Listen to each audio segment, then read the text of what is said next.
Oh, I definitely feel like I'm gonna lose.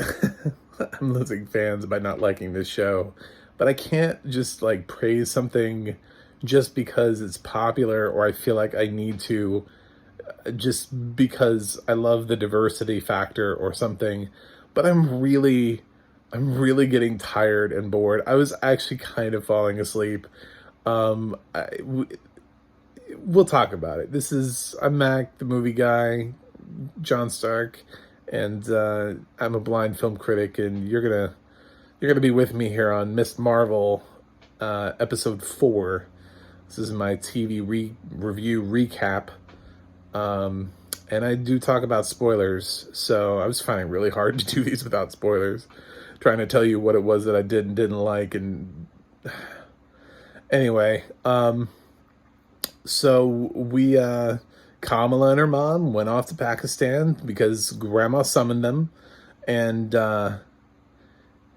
cool. And so we got more culture and more diversity and more life over there, and she wants to learn more about the Bengal, and it looks like everything's going great. And unfortunately, the same people who attacked Kamala in episode 3, they're back, and they still want, you know, they want more stuff. And Kamala finds out she's a djinn, and this is I love when she finds out, and the grandmother's just like, I don't know, it's just part of our history.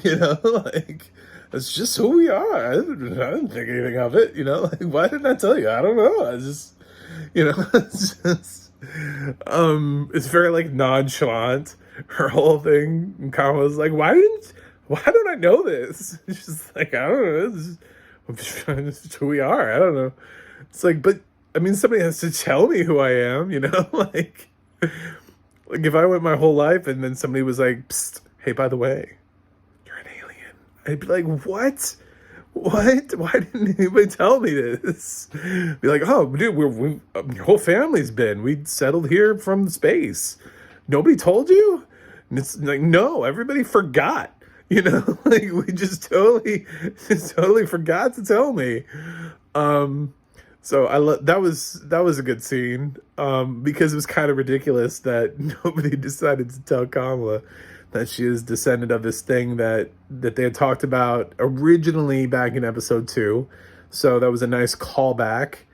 This series it's not that the series is doing everything wrong. It's just, holy shit, I don't care about the clandestines. I just do not care about the clandestines. Marvel keeps putting shitty villains into movies and TV shows, and it dramatically affects whether or not I care about the films. I had an argument with one of my friends about why I love Doctor Strange so much, and they were like, it's so terrible. It's like the worst film I've ever seen. Like, I wanted to jump off of a building, and I was like, calm down. Scarlet Witch is the best villain we've had since Thanos. Hands down, easily the best villain. She's one of the best Marvel villains in any of these TV series, any of these movies, because we were actually invested in a villain, which so rarely happens nowadays. We get like villains like Taskmaster that are just poorly written. They're not even their comic book alternative. They're not even close to what they're supposed to be in the comic book, and they're just plopped into a film with the soul and life cut out of them. And then everybody's like, why doesn't everybody like Black Widow? I don't know, because the villains suck. It's not that the heroes suck. I love Scarlett Johansson, and I love the girl playing Kamala. She just needs a better villain. That's all she needs. And then these Red Dagger people show up, and it was just more about people I didn't care about. And then her friends were all back at home because she was in Pakistan. So all of her peripheral characters that we had grown to know and love weren't even there to be by her side. She didn't even have a Ned. There was no Happy or any of those characters with her. She was just in Pakistan trying to fend for herself and learn how to still use her powers, which she's still trying to figure out to do in episode 4. And I get it. She hasn't been Miss Marvel for very long, but that's the story you chose. This is how you chose to tell Kamala's story, was from the very beginning, from scratch. But 4 episodes of this girl not having any idea what's going on, not knowing her powers at all, is getting really boring. And she has boring villains. And despite the fact that I love the actress playing Kamala, and despite the fact that I love the culture and I'm here for it, I'm absolutely 100% here for it. I even like her friends. I'm totally cool with it. I think the friends are awesome. Keep them in the show. The series just is so frustratingly boring and dull sometimes. Um, it's just, it's not hitting it for me. With each episode, I become less and less interested in the show. And I guess finally, eventually, there was going to have to be a Marvel show that I didn't like, because there are Marvel MCU movies I don't like. Eternals.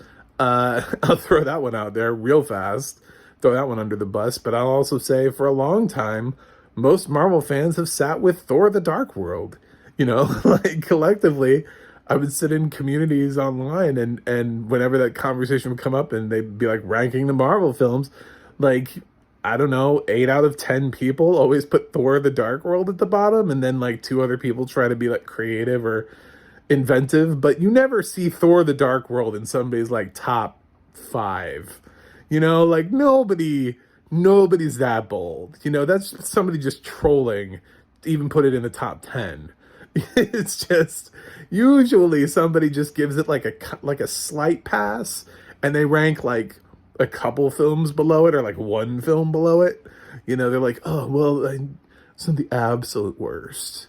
It's like second to worst. And there's like something else they hate more.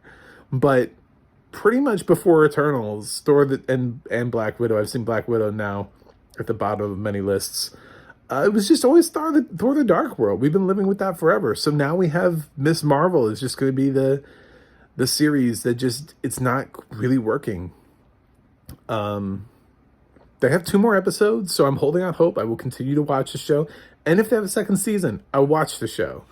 I have high hopes for, if I'd stopped watching Thor after Thor: The Dark World, I never would have gotten Ragnarok. So that's what it is. So this just is, it's dull, and I need a villain. I need somebody to come in and do what Agatha did for WandaVision. I need somebody to come in and do what Wyatt Russell did as, I don't know, Iron Patriot. What was his name? Something. Whatever his character's name was, fake Captain America in Falcon and the Winter Soldier. I need somebody to come in and be, the opposite of Loki. We've had some of these shows. Damn, Hawkeye with Kingpin there at the end, right? Like, even if you were like, oh shit, Kingpin comes in at the end. This all leads to who? And it's, the other shows have just had that. They've had better villains. Ethan Hawke was a really good villain for Oscar Isaac. He was more compelling than this. This is just so dull. I'm sorry. I shouldn't have to apologize. The audio description is still really great. I still love the audio. We gotta have the audio description to describe Kamala's powers, because she's always shooting like a giant hand out or something, that giant blue hand out. So thanks for the audio description on this. I'm just getting less and less interested with Miss Marvel. So unfortunately, I'm going to give Miss Marvel episode 4 C+, and just keep going down. I really want to go up. I really want episode 5 to blow me away. I want episode 5 to just drop a villain reveal out of nowhere, and it just be amazing and my mind be blown. I don't need another hero. I don't need somebody to come in from the Avengers. She's fine. She's carrying the show just fine. She just has nobody worth fighting. And that's what she needs. That's what Kamala Khan needs, is somebody memorable to fight. And that's my Miss Marvel review. Let me know what you think in the comments. Like and subscribe. You can check out my website, macthemovieguy.com. Also, the Audio Description Project and the adna.org. And I will see you with Miss Marvel Episode 5 next week. Until then, stay frosty.